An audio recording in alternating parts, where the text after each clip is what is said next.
महाराज राम, क्षत्रिय केवल बातें नहीं करते, युद्ध करिए युद्ध। उठाइए धनुष। तो ये कहाँ की मर्यादा है कि उस पत्नी का जिसकी पवित्रता पर आपको स्वयं विश्वास है, केवल कुछ लोगों की निंदा के कारण त्याग कर दिया जाए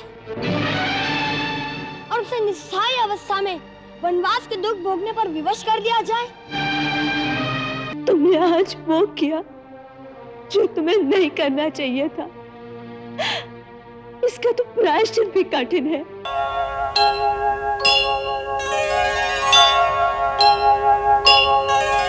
तुम्हारे गुरु ने तुम्हें कोई तंत्र विद्या सिखाई है?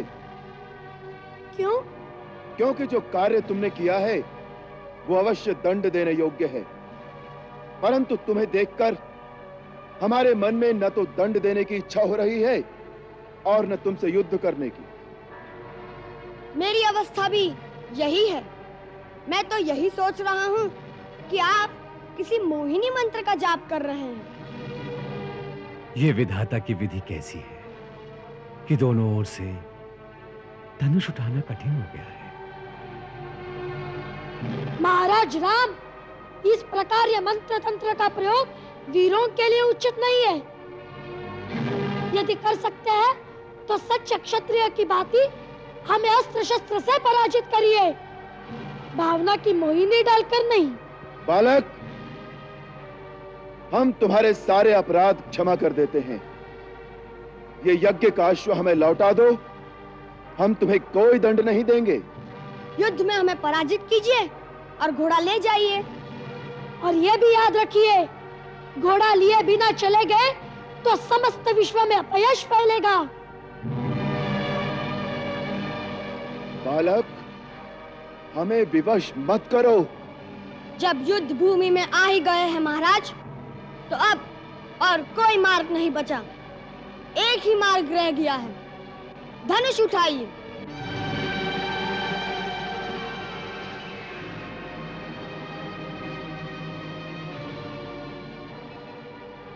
महाराज राम, क्षत्रिय केवल बातें नहीं करते, युद्ध करिए युद्ध। उठाइए धनुष। महाराज राम, यदि आप क्षत्रिय हैं तो आपको अपने पूर्वजों की आन है कि युद्ध भूमि में सारी मोह ममता त्याग कर एक वीर क्षत्रिय की भांति व्यवहार कीजिए और अपना धनुष उठाइए। बालक, हमें ऐसी शपथ मत दो कि हम विवश हो जाएं। हे राम, ये आप क्या कर रहे हैं?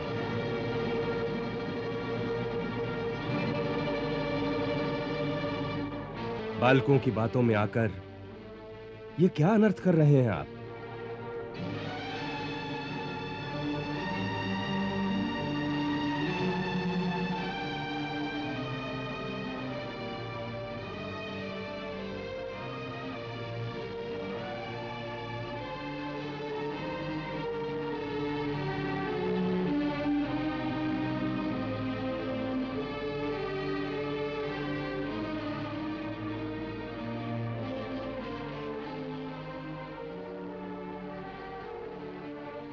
कल्याणमस्तु।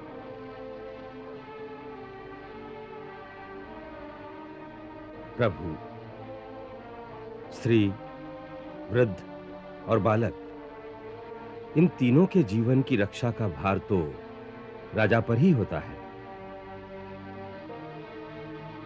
अपराधी होने पर भी उन पर राजा का हाथ नहीं उठता। महर्षि, ये बालक बहुत हठी हैं। बाल हट तो सब जानते हैं महाराज, परंतु बाल हट का उत्तर राजहट तो नहीं हो सकता। कुश, लव, ये हमारे राजा हैं, हम इनके राज्य में रहते हैं। राजा के सामने अस्त्र उठाना राजधर्म के अनुसार पाप है। आपने राजा की अवज्ञा की है। आपने राजा का घोड़ा क्यों पकड़ा? 2 कारणों से गुरुदेव। पहला कारण तो यह चुनौती है जो इस घोड़े के मस्तक पर स्वर्ण अक्षरों में लिखी हुई है। सुनिए क्या लिखा है। राजराजेश्वर छत्रपति महाराज श्री रामचंद्र के अश्वमेध यज्ञ का यह अश्व दिग दिगांतर में स्वतंत्र भ्रमण के लिए छोड़ा गया है। इसके आगे नतमस्तक होने वालों को महाराज राम की शरण प्राप्त होगी और जो इसे पकड़ने का दुस्साहस करेगा उसे श्री राम की सेना से युद्ध की चुनौती स्वीकार करनी होगी। गुरुदेव, आप ही ने सिखाया था कि सच्चा क्षत्रिय वही है जो युद्ध की ललकार सुनकर भाग न जाए, इसलिए हमने यह चुनौती स्वीकार कर ली।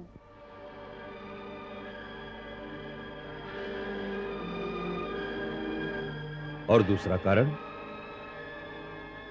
कुछ भैया को महाराज राम से कुछ प्रश्न पूछने थे, सो मैंने सोचा वैसे तो हमारी भेंट महाराज राम से हो नहीं सकती। यदि यह घोड़ा पकड़ ले तो उसे छुड़ाने के लिए महाराज राम स्वयं आएंगे और कुछ भैया उससे प्रश्न भी पूछ लेंगे। पूछो, क्या प्रश्न पूछना चाहते हो?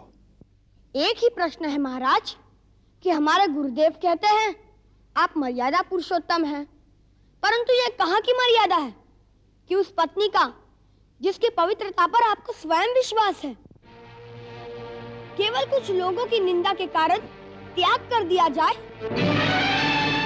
और उसे निस्सहाय अवस्था में वनवास के दुख भोगने पर विवश कर दिया जाए? यह कौन सा धर्म है? राजधर्म।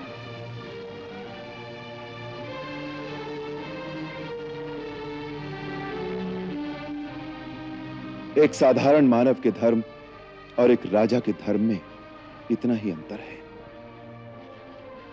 एक साधारण मानव का प्रथम धर्म है अपनी पत्नी, अपने बच्चों, अपने भाई बहनों, माता पिता और निकट सगे संबंधियों की रक्षा करना, उनको सुख पहुंचाना और यदि कठिन समय आए तो दुख में उनका साथ देना। परंतु वही मानव जब राजमुकुट पहनकर राजा बन जाए तो उसका प्रथम धर्म अपने निजी सुख या दुख और अपने निकट सगे संबंधियों के सुख दुख में उनका साथ देना नहीं रहता, वरन राजा का धर्म केवल प्रजा रंजन होता है। उसके सारे कर्म प्रजामत के अधीन होते हैं, फिर चाहे निजी तौर पर उसे सुख हो या दुख। उसका कर्तव्य तो वही है जिससे प्रजा का कल्याण हो, प्रजा रंजन हो और जिसमें प्रजा का मत हो। यही उसका पहला धर्म भी है और यही उसका आखिरी धर्म भी है। इसे ही राजधर्म कहते हैं। तो इसका अर्थ यह है कि यह अन्याय आपने नहीं, अयोध्या की प्रजा ने किया है।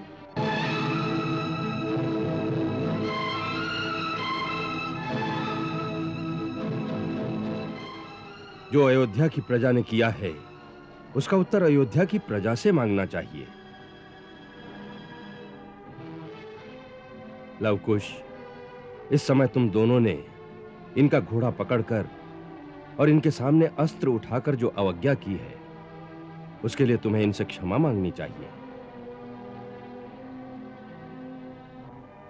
महाराज राम के विरुद्ध तुम्हारा अस्त्र उठाना ऐसे ही धर्म विरुद्ध है जैसे तुमने अपने पिता के ही सामने अस्त्र उठाए हो, क्योंकि राजा प्रजा के लिए पिता समान ही होता है।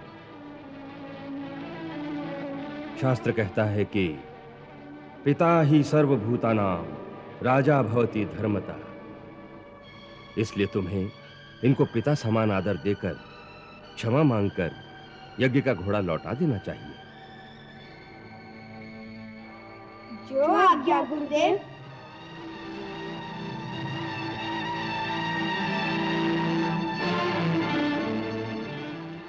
महाराज, हम नक्षत्रियोजित कर्तव्य समझकर भूल से आपकी जो अवज्ञा की है उसके लिए हम आपसे क्षमा मांगते हैं। यदि आप हमें कोई दंड देना चाहे और वह भी हमें स्वीकार है।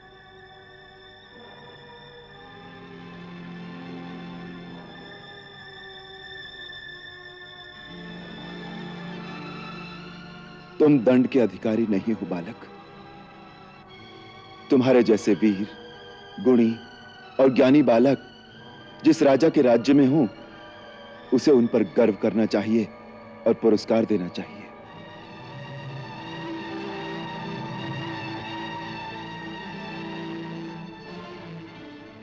जब तुम्हारी शिक्षा पूर्ण हो जाए और यदि तुम्हारे गुरु और तुम्हारे माता पिता तुम्हें आज्ञा दें, तो तुम दोनों के लिए मेरे द्वार सदैव खुले रहेंगे। उचित समय आने पर ये दोनों आपकी इस उदारता का लाभ अवश्य उठाएंगे। कुश, वत्स, अयोध्या की सेना पर इस पहली विजय से तुमने मेरी विद्या सफल कर दी। अब चैतन्य अस्त्र द्वारा इन सब की मूर्छा भंग कर दो, जिससे महाराज समस्त बंधु बांधुओं सहित जाकर अपना यज्ञ संपूर्ण कर सके।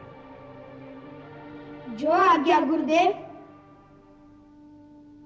चलिए महाराज।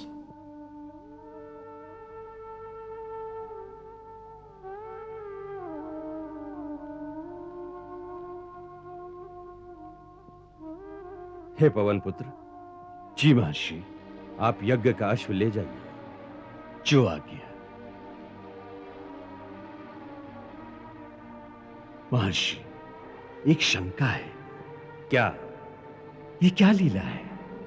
आपको आपके इष्ट की शपथ है, मुझे सच सच बताइए, ये दोनों कौन हैं? क्या जो मेरी अंतरात्मा कह रही है वो सत्य है?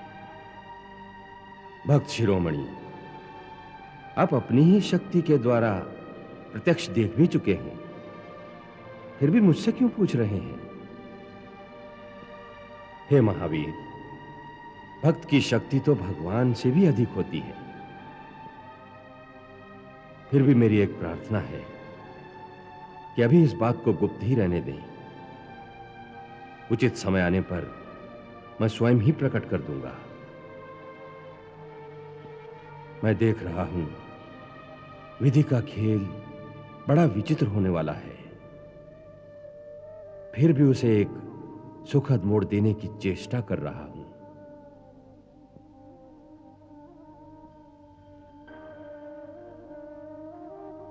आपके भक्त सफल मनोरथ हूं। पुत्री, पुत्री, सुना तूने? लव कुश ने अयोध्या की सारी सेना को पराजित कर दिया। क्या? अयोध्या की सारी सेना को पराजित कर दिया। अयोध्या की सेना को? केवल सेना को ही नहीं, वरन उनके सारे योद्धाओं को भी परास्त कर दिया। माताजी, भरत, सुग्रीव, लक्ष्मण, शत्रुघ्न, सबको भैया ने परास्त कर दिया। भरत, लक्ष्मण, इन सब के साथ तुमने युद्ध किया?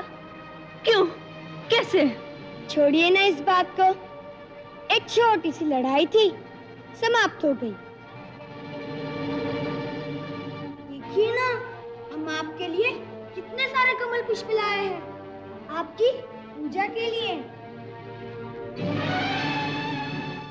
यह अनुष्ठान आप जल्दी जल्दी पूरा कीजिए, जिससे शीघ्र ही हमें हमारे पिताश्री के दर्शन हो सके। खुश, मेरी बात को मत टालो। मैं जानना चाहती हूँ कि तुम लोगों ने भरत, लक्ष्मण, शत्रुघ्न के साथ युद्ध किया, क्यों किया? माताजी, मैंने अश्वमेध यज्ञ का घोड़ा आश्रम के पास विचरते देखा। उसके माथे पर स्वर्ण अक्षरों में चुनौती लिखी थी कि जो इस घोड़े के सामने मस्तक नवाएगा वह महाराज राम की शरण पाएगा, और जो इसे पकड़ेगा उसे उन्होंने युद्ध के लिए ललकारा था। सो युद्ध की चुनौती स्वीकार करना अपना क्षत्रिय धर्म समझकर मैंने उसे पकड़ लिया। फिर क्या, उनकी सेना, उनके सेनापति एक एक करके सबके सब ढेर हो गए। फिर शत्रुघ्न आए, उन्हें भी मैंने मूर्छित करके रण में ही सुला दिया। फिर लक्ष्मण जी आए, उनसे युद्ध हुआ। क्या ठंडा ठंडा सुना रहे हो कुछ भैया? माताजी, युद्ध नहीं हुआ, घमासान का युद्ध हुआ और हमने उन्हें मूर्छित कर दिया। फिर भरत जी आए और उनके साथ महाराज सुग्रीव और महाबली हनुमान भी आए। फिर हनुमान जी बड़े वीर कहलाते हैं, परंतु भैया की वीरता देखकर वे ऐसे चकाचौंध हो गए और हमारे पास में ऐसे बन गए जैसे गाय का छोटा सा बछड़ा बन जाता है। नहीं। हाँ, और भरत जी और सुग्रीव महाराज ने एड़ी चोटी की शक्ति लगा ली, परंतु गुरुदेव के प्रदान किए हुए हमारे अस्त्रों ने उन्हें भी धराशायी कर दिया। और फिर महाराज राम स्वयं आ गए।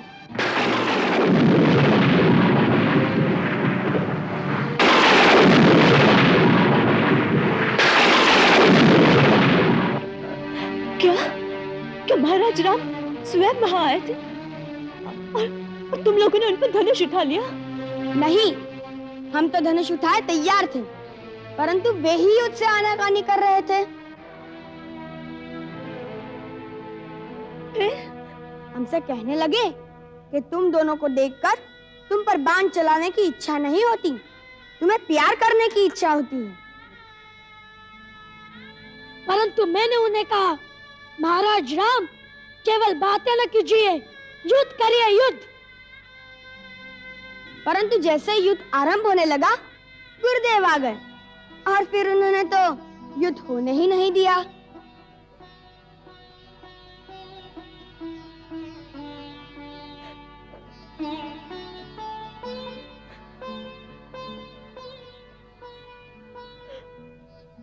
प्रभु का कोटि कोटि धन्यवाद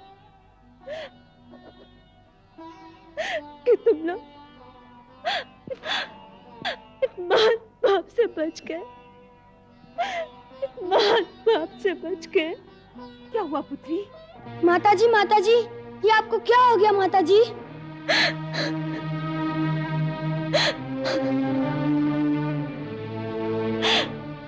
तुमने आज वो किया जो तुम्हें नहीं करना चाहिए था। इसका तो प्रायश्चित भी कठिन है।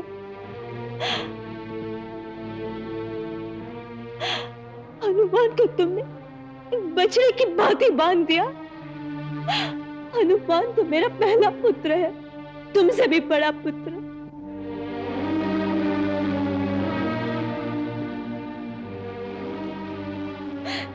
भरत, लक्ष्मण, शत्रुघ्न, ये भी मेरे पुत्र ही है।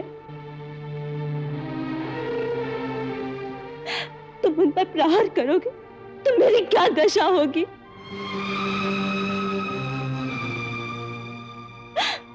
उस पर तुमने स्वयं श्री राम को युद्ध के लिए ललकारा। मेरी संतान अपने पिताश्री के चरण छूने की जगह पर उन्हें युद्ध के लिए ललकारे। मेरे लिए इससे लज्जाजनक बात और क्या हो सकती है?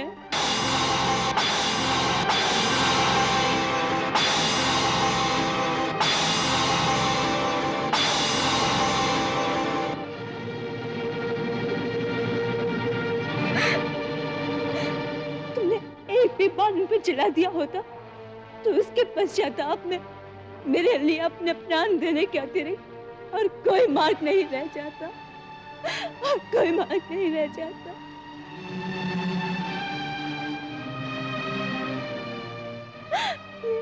ये क्या किया तुम लोगों ने? ये क्या किया?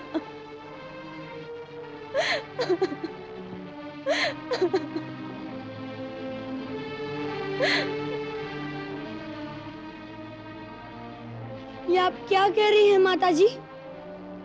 महाराज राम हमारे पिताश्री हैं। हाँ पुत्र,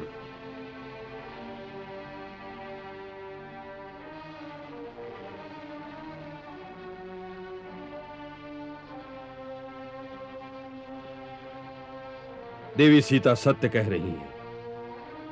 महाराज राम ही तुम्हारे पिता हैं।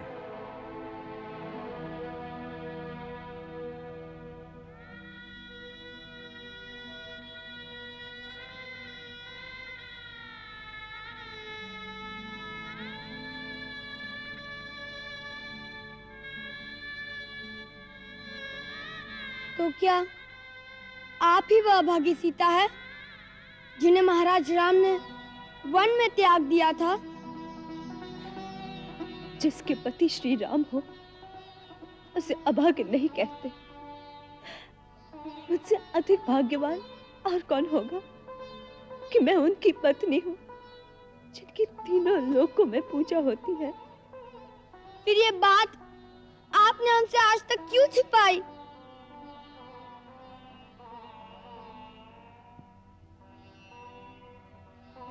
हर बात के प्रकट होने का उचित समय होता है। इससे पहले यह बात प्रकट हो जाती तो तुम्हारी माता के लिए कहीं भी सुख सुविधा से रहना असंभव हो जाता। हां, अब वो समय आ गया है जब तुम्हें अयोध्या वालों से यह प्रश्न पूछना होगा कि उन्होंने तुम्हारी माता के पवित्र आंचल पर निंदा के धब्बे क्यों लगाए। इसी दिन की मैं इतने वर्षों से प्रतीक्षा कर रहा था। अब तुम्हें अयोध्या जाकर घर घर में सीता की करुण कथा सुनाकर अपनी माता के पवित्र आंचल पर लगे हुए धब्बे को अयोध्या वालों के अश्रुओं से धोना होगा।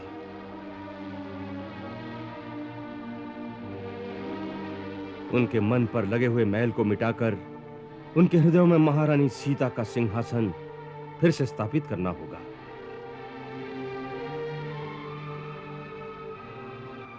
प्रजा का मत बदलकर उसे अपनी माता के सामने नतमस्तक करना होगा, जिससे उनके पाप का प्रायश्चित हो सके।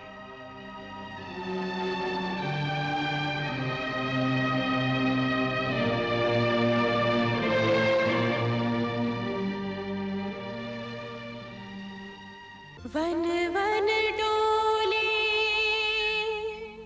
कुछ ना बोले,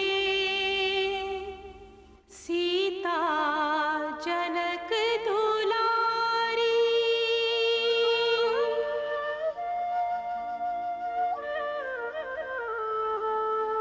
फूल से कोमल मन पर सहती, दुख पर्वत से भारी।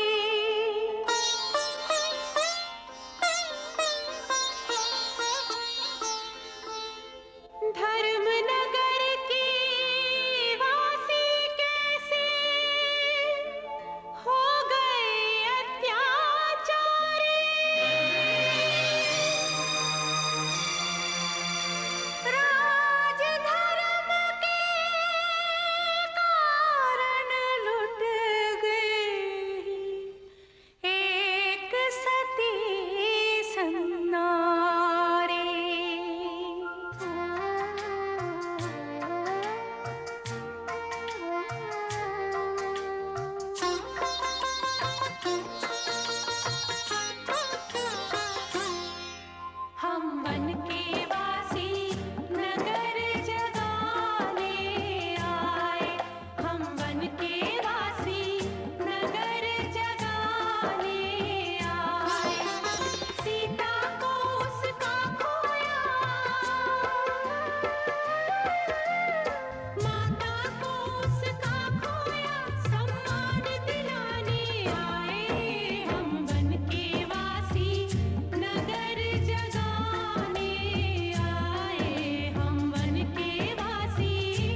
जय श्री राम।